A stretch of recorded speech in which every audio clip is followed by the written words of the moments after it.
ये कहानी 1925 में हुई एक सच्ची घटना पर आधारित है। एक सुबह एंड्रिया नाम की एक औरत को खबर मिली कि उसके पिता के घर से गोली चलने की आवाज आई है।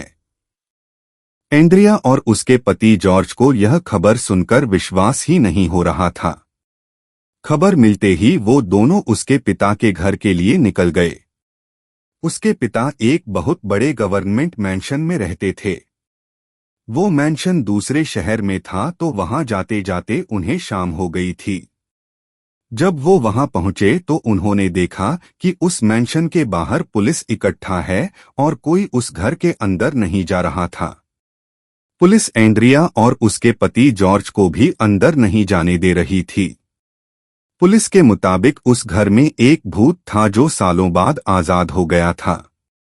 जावेंद्रिया ने पूरी बात पूछी तो उसे पता लगा कि कई साल पहले 1865 में उस घर में 18 साल का लड़का रहता था। वो एक लड़की से बहुत प्यार करता था, लेकिन उस लड़की ने उसके प्यार को ठुकरा दिया, जिसकी वजह से उसने खुद को गोली मारकर अपनी जान दे दी। तब से उसका भूत उसी मैंशन में भटकने लगा। उसके बाद उस घर में रहने वाले सभी लोगों की अजीबोगरीब मौतें होने लगी। बहुत मुश्किल से उस लड़की की आत्मा को एक प्रीस्ट की मदद से एक कमरे में बंद कर दिया गया और उस कमरे को हमेशा के लिए लॉक कर दिया गया। लेकिन एंड्रिया के पिता, जिन्होंने हाल ही में उस मेंशन को खरीदा था, इन सब में नहीं मानते थे और उन्होंने उस घर को रेनोवेट कराने के चक्कर में उस कमरे का लॉक तोड़वाकर उसे खुलवा दिया और उस लड़के की भयानक आत्मा को आजाद कर दिया। पुलिस कहने लगी कि उस लड़की की आत्मा ने ही शायद एंड्रिया के पिता को मार दिया था और अब अगर कोई भी उस घर के अंदर जाएगा तो उस लड़के की आत्मा उसको भी मार डालेगी।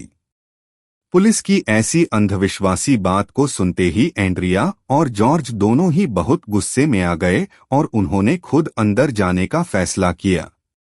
वो घर के अंदर गए, पर अपने पिता के कमरे में पहुंचते ही एंड्रिया फूट फूट कर रोने लगी। उसने वहां जमीन पर अपने पिता की लाश पड़ी देखी, जिनके सर पर एक गोली का निशान था। एंड्रिया ने जब आसपास देखा तो उसे जॉर्ज कहीं नहीं दिखा। वो जॉर्ज को वहां ना पाकर और ज्यादा घबरा गई। वो अपने पति जॉर्ज को चिल्लाकर बुलवाने लगी और उसको कोई जवाब नहीं मिला। उस समय एंड्रिया को कुछ समझ नहीं आ रहा था कि वो क्या करें, और वो डरी हुई वही खड़ी अपने पति को बुलाए जा रही थी कि तभी उसे एक अनजान इंसान की रोने की आवाज आई और फिर उसे अपने पति के रोने की आवाज आई। एंड्रिया भागकर अपने पति के आवाज के पीछे जा ही रही थी जब उसे फिर से गोली चलने की आवाज आई।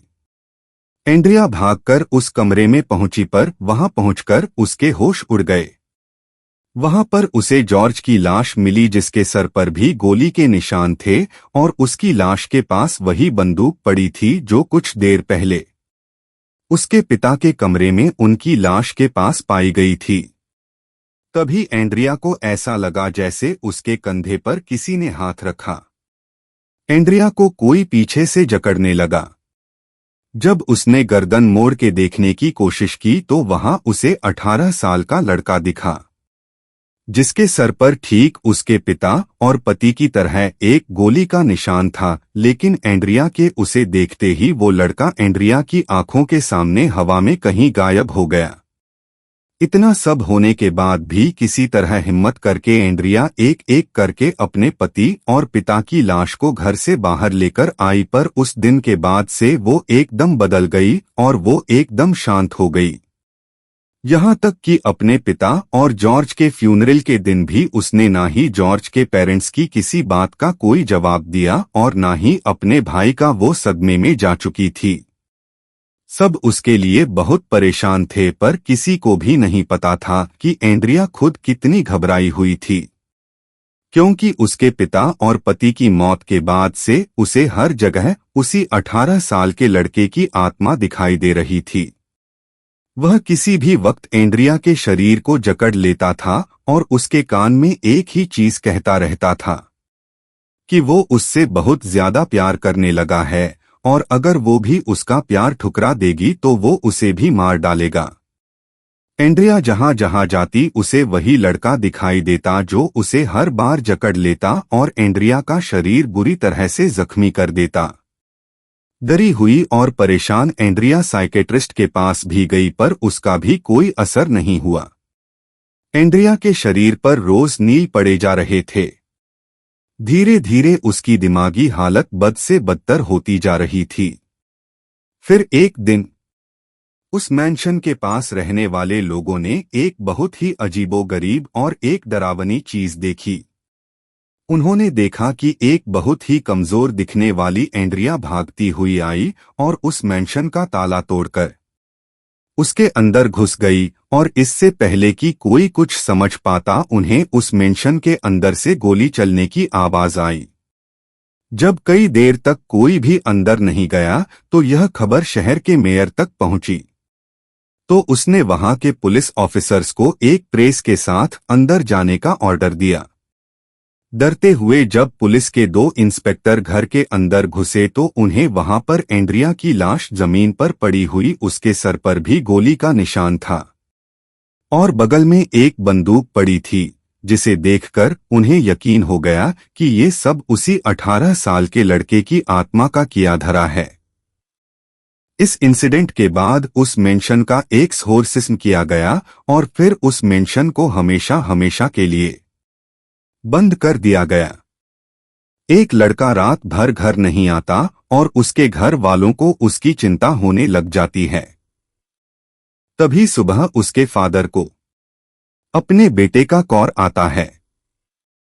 वो रोते हुए उनसे कहता है, पापा मुझे किडनैप कर लिया है, मुझे प्लीज बचा लो।